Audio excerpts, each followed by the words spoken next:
Warning, please do not watch this video if you are sensitive to flashing lights or if you are epileptic. Howdy howdy. I haven't been very subtle about my opinions on the previous Bendy game. I didn't like it. Still don't. So, going into this game, I fully expected to hate it as well. But what just might be my biggest surprise is that I kinda liked it. Okay, let's re-record that because I messed up a ton. So, going into this game, I fully expected to hate it as well, but that just might be my biggest surprise yet. Because at the end of the day, when the credits rolled, I sorta liked it? Well, hold up. Before we get to a proper conclusion, let's get to the actual video you all came here to see. Or at least I hope you came here to see. Because today, we're taking a complete look at Bendy in the Dark Revival. Let's get right into this.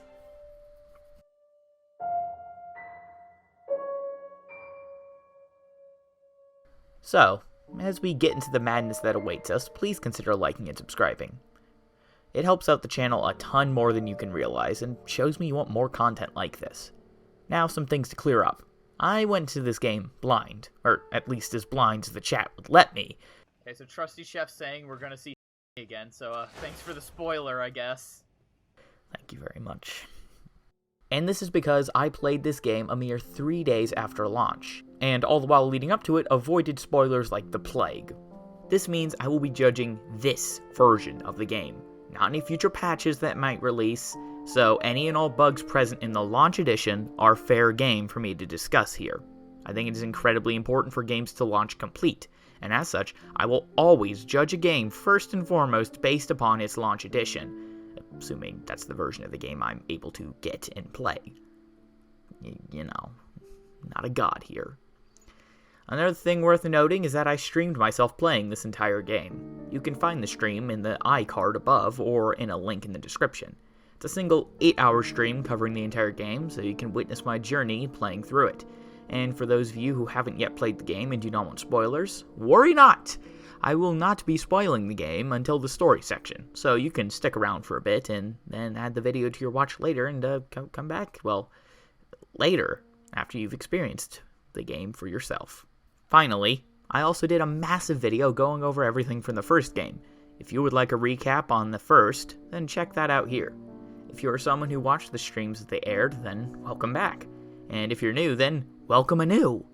I hope you enjoy your stay and consider sticking around, because this is the ultimate retrospective of Bendy and the Dark Revival.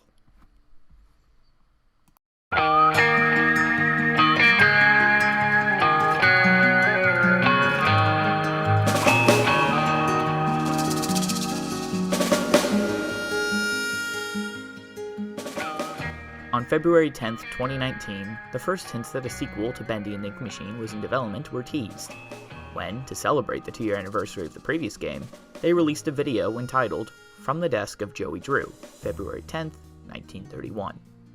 The video features the voice of Joey Drew explaining his excitement at the upcoming year. The end of the video sports text that reads, "Bendy will return," which confirmed that some form of new Bendy content was in the works. From here, weekly videos centering around audio logs from characters from the first game were released, each teasing a new element from the new title. The characters featured in these logs were Wally Franks, Thomas Connor, Susie Campbell, Bertram Piedmont, Samuel Orange, Jack Fane, and finally, Unknown. Each of these videos would again end with the cryptic text from the ending of the first Joey Drew video, all of them except for the final video. But this video would end with a number, 414. And given this video had released on April 1st, it can be inferred that 414 was a date, April 14th. Although the fact that the video also had April 14th in the title, sort of helped. And sure enough, on that date, we got a new piece to the puzzle. A video entitled Return to the Studio was uploaded, and the thumbnail promised a title reveal. And sure enough, the ending of the short teaser gave us the final title of Bendy and the Dark Revival. Occasional Bendy cartoon videos would release around this time, but none of them seemed to actually tease any elements of the sequel. We then wouldn't get anything for the next 2 months, non-YouTube or off of it. This was the first of many long silent periods, and compared to some of the later ones, 2 months seems like child's play. However, we would finally get a 1.5-minute gameplay trailer on June the 24th, showing off the earliest available gameplay of the title. Or, at least that's what it's meant to look like, when in actuality it was simply an animated cutscene made to look like gameplay. However, the segment shown does not seem to resemble any actual moment from the final game, or at least not one I can recall. It does show off some abilities that made it into the final game, however including the banishing ability and the door overriding system, utilizing an electrified pipe. Aside from this though, we didn't really get much from this trailer. This theory of mine was later proven when all hell broke loose on October 11th, 2019, where over 50 employees were fired from Kindly Beast without warning. With this came a slew of negative Glassdoor reviews exposing the harsh working conditions behind closed doors, and furthermore, brought about more negative press to the game and the studio. On top of this, it was reported that development on the game had been completely restarted from scratch, with only the models being repurposed. And finally, an ex-employee confirmed that the previous gameplay trailer was indeed fully animated with not a single frame of in-engine footage being used. Oh, don't worry, on October 17th, the new Bendy design was leaked on a t-shirt by Hot Topic, so yeah, good to know the merch machine's still running. After this, Kindly Beast would begin posting occasional teaser posters, showing off Alice, Audrey, and other characters from the game, with it quickly becoming clear that the studio intended to monetize the characters from the game before the game itself even released. They even released a plush for Dead Boris. Don't you want a plushie of the corpse of a character that only ended up getting in like 10 seconds of screen time in the entire game? Doesn't that sound like fun? Are we having fun yet? Later, on December 13th, 2019, a new trailer that actually showed things that would be in the game, imagine that, would drop, claiming a 2020 release date. The game would not release in 2020. Instead, we would get a spin-off entitled Boris in the Dark Survival, a procedurally generated roguelike starring Boris the Wolf.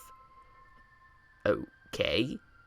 Anyway, after this game's release in February 10th, 2020, we then got a free update to Boris in the Dark Survival. This released on March 6th, 2020. There then wouldn't be any updates on Dark Revival until June 1st of 2020, when they released a video explaining why the game was taking so long. Well, they at least confirmed some things, including that all 5 chapters were being developed in tandem with each other. 25 days later, we then got another free update to Boris in the Dark Survival. June 6th also saw Mike Mood's final tweet, just reassuring the people that the game was still coming before he deactivated his account. It's a good sign. Updates would then be slow. Slower than usual, I mean. And I mean like proper slow, with the biggest things being revealed for basically the next year being the following, which I pulled from the Bendy Wiki because I think they are funny. On July 29th, 2020, the Meatly said he got himself spooked while working on Bendy in the Dark Revival, implying that there will be some eerie or scary moments in the game. Comforting to know a horror game will have eerie or spooky moments. On August 17th, 2020, the Meatly is currently painting brick wall texture maps for Bendy in the Dark Revival, while painting brick wall models individually. Individually. Okay. On October 3rd, 2020, the Meatly is still working on making Bendy in the Dark Revival. Yeah, I'd hope so. Eventually, on November 30th, 2020, the inevitable was revealed, and the game was delayed to some nebulous point in 2021. The game would not release in 2021. We then go back to a deafening silence. So, here are some more funny quotes from the wiki regarding development. On December 26, 2020, the Meatly was working late tonight on Bendy in the Dark Revival, but paused for some late-night snack. On December 27, 2020, the Meatly resumes to work on Bendy in the Dark Revival, as he's doing his best for the fans. On February 1st, 2021, some new Bendy in the Dark Revival plush toys were published. Besides a new Edgar plush toy, it introduces 2 separate Cartoon Bendy plush toys with different expressions. Damn, they're really going all out. 2 different expressions. expressions. Wow, they're really going all out. 2 whole expressions? Wow. So, nice to know the merch machine is still going, even if the actual ink machine is, not doing that. On March 10th, we got a new screenshot, so that's cool, I guess. There then wouldn't be anything of note throughout the rest of 2021. By the way, did I mention the part where they said they wanted 2021 to be the year of the Ink Demon? Yeah, that didn't happen. The series' 5th anniversary was celebrated with some vague screenshots, which is nice after a solid year of silence, but, is that hit? Yeah. Alright then. There then wouldn't be any news for pretty much all of 2022, until October 31st, 2022, literally the last day of the 10th month of the year, where we were told to wait till the next day for the trailer. Like, at that point, just give us the trailer. And sure enough, the trailer would indeed arrive the following day, with a surprise release date for November 15th, 2022. Huh. Not the way I would have marketed this game for its final year in development, but alright. And with this, the game would actually, finally, come out on this date. Funny that.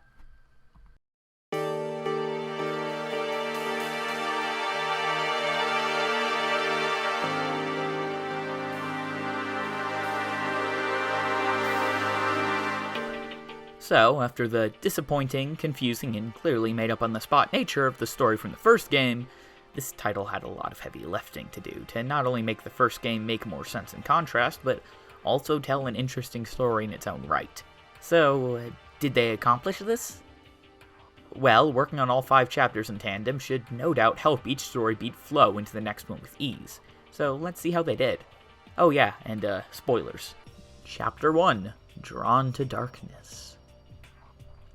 We begin as the character Audrey in an animation studio with the prompt E to stand. That last part isn't story relevant, I just thought it was funny. Anyway, as we explore the studio attempting to find an exit, we come across Wilson, the familiar voice from that one audio log all the way back when. You remember then, right?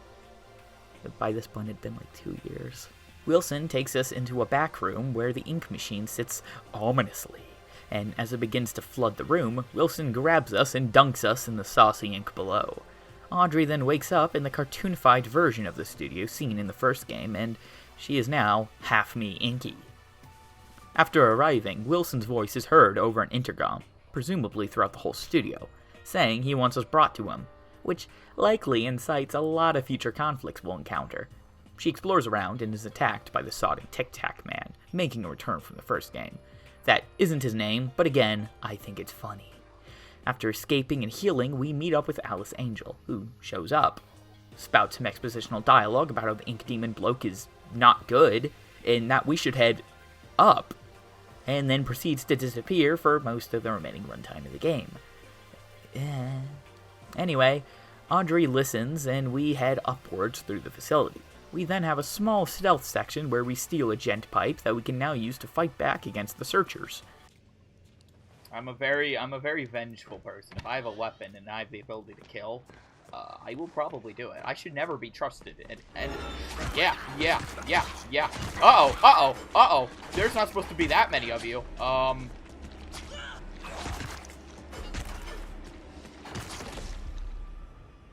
Okay. As we continue, we are taunted by the voice of the Ink Demon, as he exposits how much he wants to devour us. Yucky! And in the end, we close the door, narrowly escaping his wrath, thus ending Chapter 1. Chapter 2, The Demon's Domain. We then encounter a small cartoony version of Bendy, who we then accidentally electrocute, causing him to run away.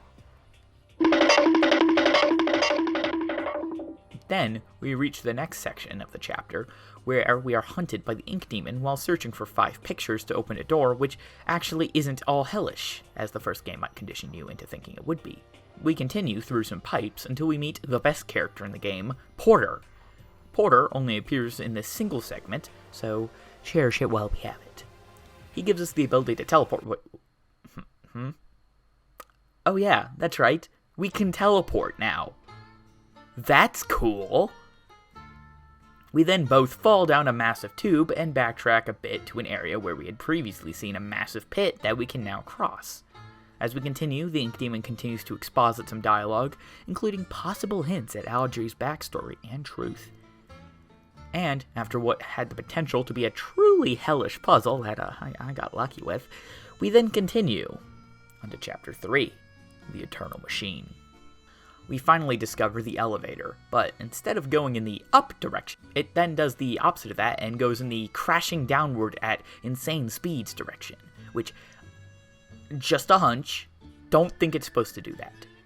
We then have a boss fight with this horrifying thing. After killing it and moving on, we find a memory of Joey Drew, who exposits some dialogue that apparently this ink world is stuck in a cycle that infinitely loops, thus explaining how this game is neither a sequel or prequel to Ink Machine, which had been set up before the game's launch, but rather an alternate timeline of sorts set within the cycle, meaning both games still happened, but at the same time, neither has, if that makes sense. But that second part's also not true, because they both did happen. You got that? Hope you're taking notes. It also seems as the only answer to actually explain what was meant by the ending to Ink Machine. We learn that the Keepers are preventing the cycle from continuing and that we must stop them to rewrite this script of a cycle. We then continue through the sewers, in the process dethroning and usurping a cult leader, which crowns us the new Lord Amok. And we then discover an entire underground city, as well as Little Bendy, that had run from us before. This ends Chapter 3, and transitions us into Chapter 4, The Factory of Horrors. Sounds like a 70s horror movie. I love it. After meeting up with Bendy, we agree to be friends before I immediately decide I don't want this anymore and attempt to behead him. After my attempts are unsuccessful, I then decide to continue with the actual story scripted out before me. We explore the Lost City together. Joey Drew appears again and reveals that Audrey is in fact his daughter, born partly from the Ink Machine, thus making us only partially human. Eventually, we also learn that Cartoon Bendy was in fact the Ink Demon all along, as when he attempts to attack us, he is then melted down by these large electrical pylons. However, it is implied that he is not dead, but merely stopped or prevented by these pylons, temporarily. We enter the Gent headquarters and encounter the Keepers, who see us as a threat, and after they attempt to gas us, we then escape through an air duct and make our way through the facility, avoiding Keepers and eventually making it to the pit. Here we find Henry Stain, the protagonist of the previous game, locked up and held here for breaking the cycle in the events of the previous game. It is revealed that the tape titled The End from the previous game is also here, and that we can use that to restart the cycle. However, we are then captured by a Keeper and taken to Wilson on the subway train. This takes us to the final chapter, The Dark Revival. Speaking with Wilson on the train, we learn that the Ink Demon is kept at bay by these electrical pylons, and that Wilson has used them to imprison the Ink Demon inside the form of Cartoon Bendy. He also claims to have a plan to stop Bendy once and for all, and as we follow him to his abode, we are also introduced to the most terrifying thing in this game, a British person! Yeah, I know, I jumped too. The maid named Betty gives us the recipe to a sleeping draught, and after consuming it, we awake in the abode of Twisted Alice from the first game, aka the Fetch Quest Lady. Thankfully, though, we do not have to do one of those here. Instead, we get a fun puzzle to solve. After doing so, we then enter a gunfight with Alice, and as we're about to be killed by her, we are saved by Tom and Good Alice from the first game, in a cutscene reminiscent of her death in Ink Machine. We then avoid more Keepers as we make our way out to the back of the manor. After arriving back, Betty asks us to go on an optional side quest, and we then continue down into the final part of the game, where we encounter Wilson's true plan: to put us in a blender. If I had a nickel for every time I played a game which is set in an underground area near trains and that sports a villain who claims to be good only to then shove us in a giant blender, I'd have 2 nickels, which isn't a lot, but it's weird that it happened twice. Anyway, Wilson's plan is to overthrow the Ink Demon and put a new deity in its place, and his plan being to turn us into that deity, until we shove him into the blender and turn him into his own abomination made from his own childhood drama and memories and lack of ability to bond with his father. So, that didn't quite work out in his favor. After avoiding his attacks, mostly, we shut off the electrical pylons, and the Ink Demon is able to break in and finish the job. killing Wilson once and for all.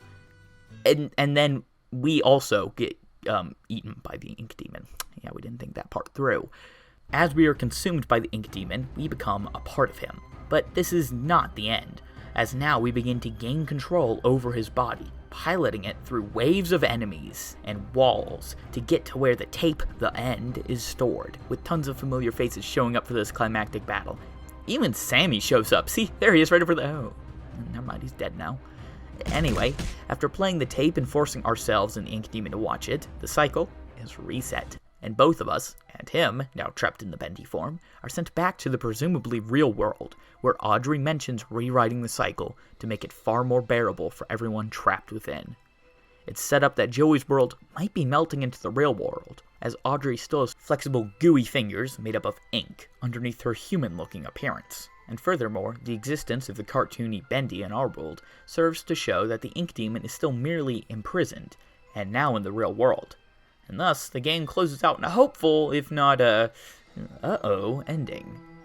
But one that could easily lead to a threequel in the real world. That's right, Bendy 3, Bendy Takes Manhattan. Make it happen!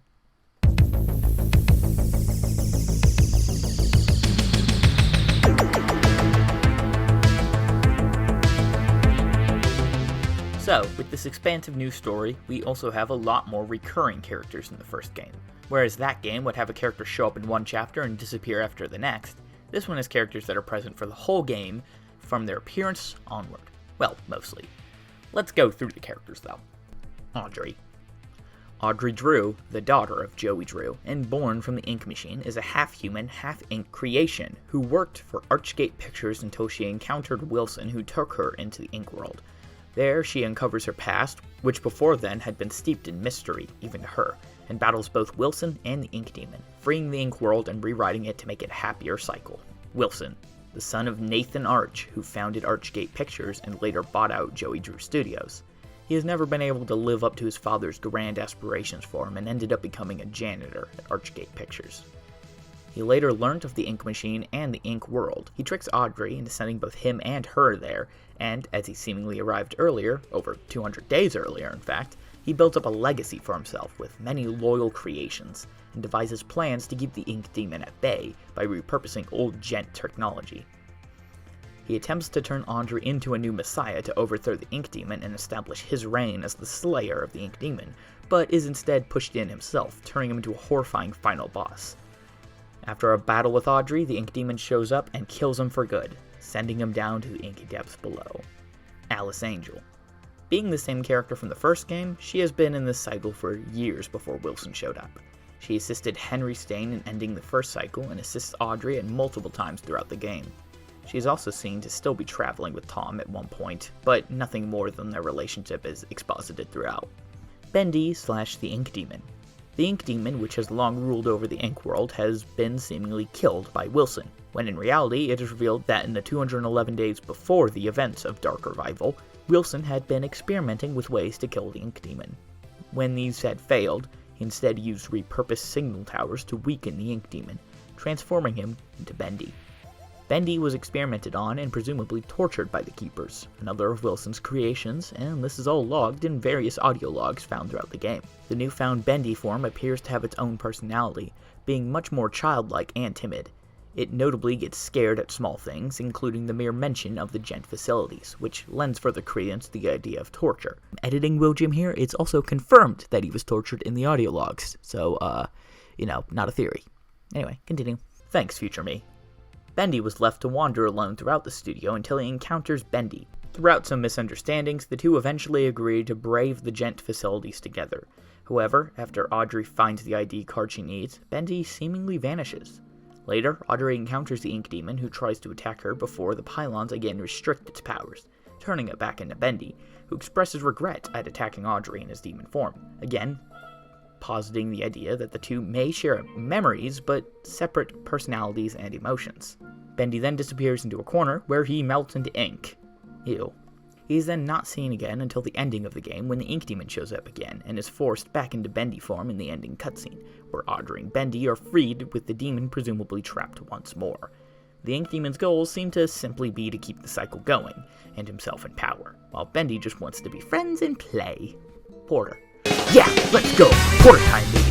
Yes! Next character coming through! But, I really just put him here for the joke. He can teleport and is stuck in the sewer when you first see him, so, that's funny. Joey Drew. Joey Drew is the imaginative father of Audrey. He has been a present force throughout both games, showing up this time as a memory of some sort, although still able to physically be interacted with by the Ink Demon, albeit after he has consumed Audrey. In this game, he will occasionally appear to exposit dialogue and exposition to Audrey, mainly on the truth behind your parentage, as well as the existing cycle or loop that the Ink world is stuck in. He shows up one last time at the end to help Audrey break free of the Ink Demon's control, before being killed by him. Joey blamed everyone but himself for his shortcomings. He grew angry at Henry for abandoning their work, and in his rage created both the Ink world and the cycle, which was used to torture Henry forever. This was until Joey met Allison Pendle, someone who saw the good in him, and convinced him to send Henry an angel of his own inside the events of the first game. He then used the ink machine to create himself a daughter, this being Audrey. The Keepers. Created by Wilson, they serve his every move, and are set on preventing the cycle from resetting in-game. They cast out a ray of light similar to the projectionist from the previous game, and if you step within it, inside of an area you aren't supposed to be, then they will chase you. Their AI is still very easy to cheese.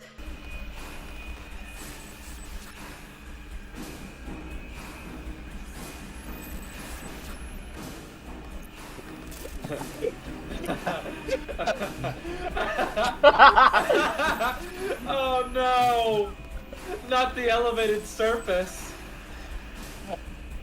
Wait, can they get me up here? Yes, I can. Oh, okay. The Keepers are also seemingly responsible for experimenting and imprisoning various characters, such as Henry Stain and Bendy, as evidenced by their audio logs. Henry Stain. The protagonist of the first game, Henry Stain, was stuck in an eternal loop of torture and hell for years, until one cycle he was sent Alice Angel to save him, with which he proceeded to reset the cycle. However, after Wilson showed up, his Keepers imprisoned Henry and caused Tom and Alice to go on the run. Henry explains how the end came to be used to reset the cycle once again, and allow Audrey to put things right. Wow, with all of this work, he better get overtime for this. Twisted Alice. Just carry over from the first game. She is just as crazy as ever, forcing Audrey to partake in her riddles before attempting to kill her when she successfully passes. She wants to use her powers to make herself beautiful, and dies in the hands of the real Alice Angel, remarking how Alice herself is everything she wanted to be. Alice puts her mind at rest, reassuring her as she dies in her arms. Alright, so, editing WILLJEUM here, once again, and I just wanted to say that I am planning to split this video into parts, rather than editing it into one massive, 50-minute video like I was originally planning. Although I do intend to still do this, I think it would make more sense, and just be a better usage of time to go ahead and edit this video into 2 parts and release them individually, and then edit them together again as one 50-minute video, which I'll release afterwards. So, go and stay subscribed for part 2. I should get it out sometime next month, maybe towards the end, because I will be quite busy in the first half, but we'll see what happens.